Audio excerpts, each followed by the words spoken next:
Wawazifumu lero ndabwera nkhani yake yokhuzana ndi mtsikana amene waberedwa ndrama okubayi kukhala mwamuna wake. Mtsikana ameneyu zina lake ndi Laina amachokera ku Palombe. Laina adapita ku Joni mu chaka cha 2024 amene anamwirana ndi mwamuna wake Ntaba. Atafika ku Joni kuja amakhala bwinobwino ndi Ntaba. Zotsatira zake tsiku lina Laina adamuza Ntaba ndopita ku ntchito. Ntaba adamperekeza Laina, koma tsiku limenelo Laina sanabwererenso. Ntaba adalodabwa, kenako adayamba kunsakasaka mkazi wake koma sanampeze. Ndamapitirizabe kunsaka. Wiki itatha adamva kuti mkazi wake uja ali m'nyumba mwa mwamuna wina akukhala ngati banja. Zotsatira zake Ntaba adangomusiya mtsikana uja kuti apite. Amakhala ye mtsikana uja amagwira ntchito ya mu restaurant. Ndiye kuyambira mu chaka cha 2024 adangokhala miyezi itatu ndi Ntaba. Zotsatira zake adamuthawa, anapita kwa mwamuna wina uja.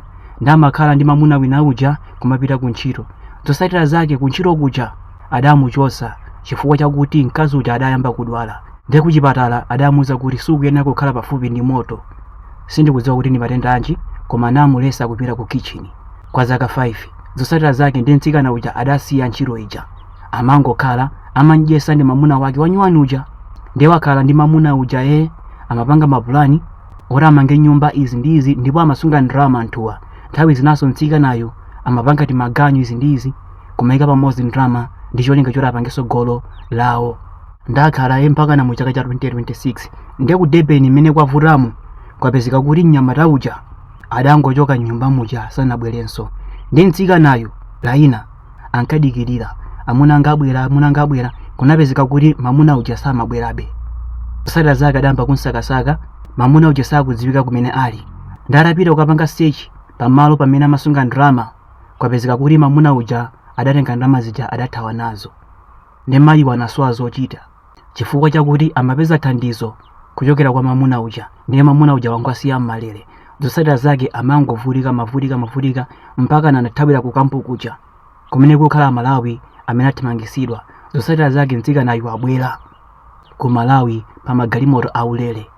Ndabwera ndi nkhani imene ndi cholinga choti anthu ena akimbolengere phunziro makamaka atsikana ngati mwamuna akulanda mwamuna nzake mkazi, muzaziweza kuti mwamuna ameneyo alibe umunthu, chifukwa chakuti iye akudziwa kuti mtsikanayo ndi wokwatira ndipo mwamuna wake amangona daily. Ndipo iyeyo pomafika popanga chiganizo chomulanda nzake, muziweza kuti munthu ameneyo alibe umunthu, ndi mukamakhala naye angathe kupanga ndi china chilichonse ndipo sangalabadire chifukwa chakuti alibe umunthu.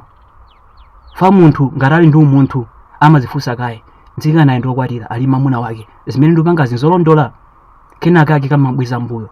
Ndi chimodzimodzinso ukambokhala naye angathe kupanga china chilichonse chifukwa choti sangalabadire za moyo wako.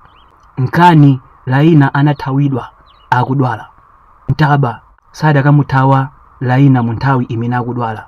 Ndabwera ndi nkhani imeneyi ndi cholinga choti atsikana ena ake muzitengerapo phunziro.